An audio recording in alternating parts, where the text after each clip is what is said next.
Hi, first grade. Today we're going to be talking about two amphibians that live at the pond, a frog and a toad. They might look kind of similar, but they're actually pretty different. We're going to talk today about the difference between frogs and toads and also how they're similar in some ways too. So I'm going to share my screen with you. We're going to start out with this picture over here.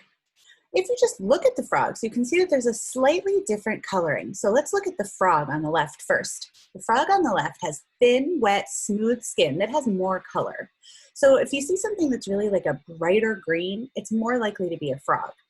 Frogs lay their eggs in clusters, right? So a cluster is when things are clustered together like this. So a frog lays lays its eggs in a big group like this.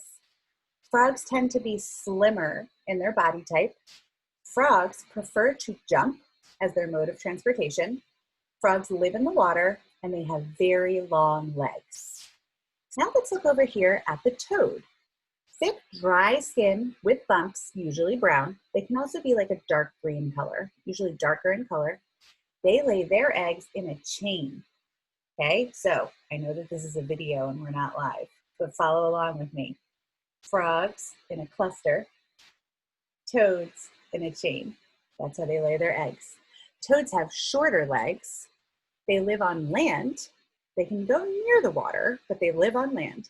And they prefer to walk or use small hops. So because they don't have as long of legs, you're not going to see them do the big jumps that a frog can do. And their body type tends to be more stout, which means like a little wider. So you can see just looking here at these two guys, our toad is a little rounder and our frog is a little slimmer. So now looking at this, we can see too, here's another difference. Smoother skin, jump more, live near water, rough skin, sometimes they have warts, and they live on land.